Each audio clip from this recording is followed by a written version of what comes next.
प्यारे भैया बहन, संधि का प्रकरण हमारा चल रहा है, अभी आप लोग पढ़ रहे हैं, जिसमें व्यंजन संधि में पहले पूर्व संधि पढ़ चुके हैं। आज हम पढ़ेंगे चार का संधि।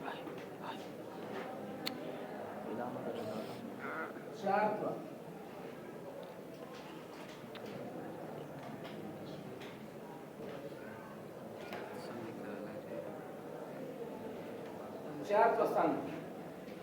अब चार का संधि की परिभाषा जानेंगे और किसको कहते हैं, इसका नियम जानेंगे। तो इसका सूत्र है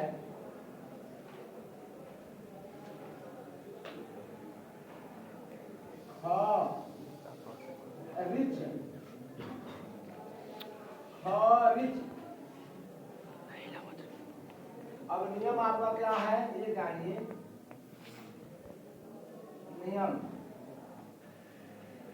इसको लिख लेना चाहिए, बार बार आएगा नहीं। नियम यह है कि झल प्रत्याहार,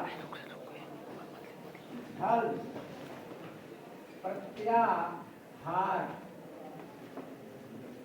के बाद वर्गों का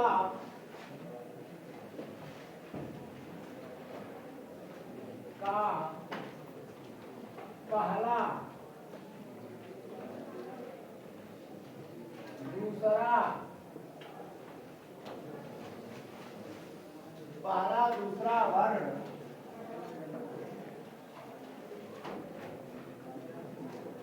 या तीनों सौ है।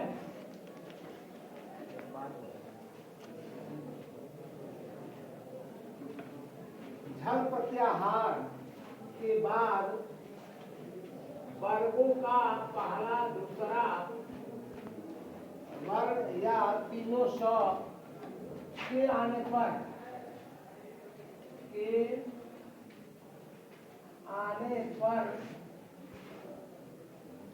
पूर्व पद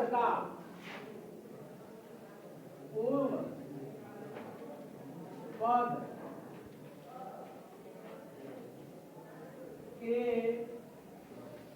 वर्ग का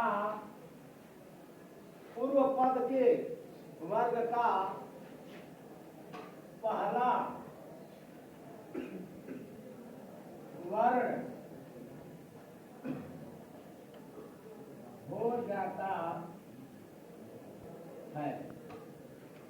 अब जब हम सवाल को हल करेंगे, प्रश्न को हल करेंगे, तब बात समझ में आएगी। उसके साथ साथ ये परिभाषा हमारा तैयार होना चाहिए। जैसे ये शब्द है दिघ,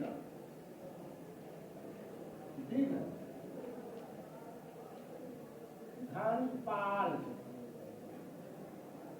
ध्यान में रखेंगे हम। दिघ धन पाल, पाला बना लीजिए, पाला। अब इसका संध करेंगे तो क्या होगा, तो आप परिभाषा को ध्यान में रखिए। आपने लिखा है कि झल प्रत्याहार के बाद, तो झल प्रत्याहार में सभी वर्गों का एक चौथा वर्ण आता है, एक पहला दूसरा तीसरा चौथा। तो ये देखिए झल प्रत्याहार का वर्ण है। इस झल प्रत्याहार के बाद ये प फ ब यानी प वर्ग का 5 वर्ग है, प वर्ग का एक पहला अक्षर है, तो आपने लिखा पहला या दूसरा वर्ण आता है। ये पहला वर्ण आ गया, इसलिए पूर्व पद, यही थी पूर्व पद है। तो पूर्व पद में वर्ग का पहला, तो आप देखिए यहाँ क वर्ग का तीसरा वर्ण है, क वर्ग का अक्षर है, तो इसलिए क वर्ग का पहला अक्षर क होता है, क ख ग घ। तो यहाँ पर एक गो जो दिया है क वर्ग का अक्षर है, तो जिस वर्ग का ये अक्षर रहता है उसी वर्ग का पहला अक्षर लिख देते हैं।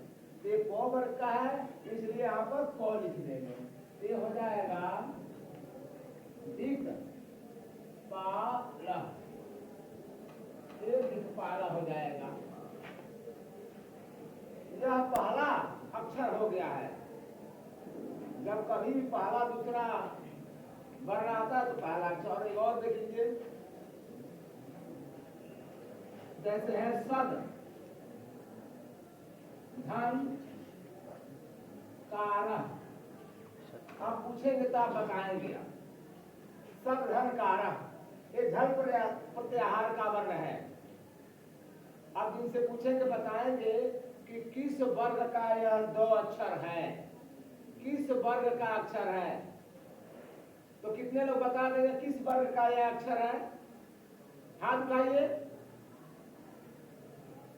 तो, थ, द, ध ये तो वर्ग का अक्षर है। देखो तो ये तो वर्ग का अक्षर है। तो, थ, द, ध ये तो वर्ग का अक्षर है। तो इसलिए देखेंगे जब तो वर्ग का है अक्षर, तो इसलिए तो पहला अक्षर तो होता है। तो वर्ग का अक्षर पहला तो होता है, इसलिए इसके स्थान पर हम तो लिख देंगे। और यह देखिए तो वर्ग का पहला अक्षर आ गया। तो परिभाषा यही है कि जब किसी भी झल प्रत्याहार के बाद किसी भी वर्ग का पहला दूसरा अक्षर आ जाता है, देखो पहला अक्षर है, पहला दूसरा अक्षर आ जाता है, तो पूर्व पद में जो वर्ग दिया है उसका पहला अक्षर हो जाएगा। तो वर्ग क्या है? तो वर्ग का अक्षर है, इसलिए तो वर्ग का पहला अक्षर लिख देंगे सत्कारः। सत्कारः ये हरल कर जाने का मतलब आधा हो गया। इसको चाहे तो हम ऐसे भी लिख सकते हैं, ऐसे सत्कारः हो गया। एक और देख लीजिए, कल, धन, शिवा। आप ध्यान रखिए, आप इसमें बनाएंगे कैसे होता है। ये भी झल प्रत्याहार का वर्ण है। तो झल प्रत्याहार के बाद यह देखिए पहला दूसरा वर्ण में ये दूसरा वर्ण है चौ वर्ण का। च, छ, ज, झ ये दूसरा वर्ण है। किस वर्ग का है? चौ वर्ग का। तो जब चौ वर्ग का दूसरा या पहला अक्षर रहेगा तो भी हम क्या करेंगे, यहाँ देखेंगे किस वर्ग का यह अक्षर है, तो हम उस वर्ग का पहला अक्षर लिख देंगे। तो यह देखिए चौ, छ, ज ये चौ वर्ग का अक्षर है, इसलिए हम चौ लिख देंगे इस स्थान पर। ये हो जाएगा तो शिवा। इस प्रकार से यदि आपको परिभाषा याद है और बार बार ऐसे ही शब्दों को खोज करके उसका अभ्यास करेंगे तो आपका अभ्यास रहेगा और आपको अच्छी जानकारी रहेगी। इसके बाद ऐसे क्वेश्चन दिया जाता है तो आप मुझसे पूछिएगा, फिर अगले दिन बताएंगे।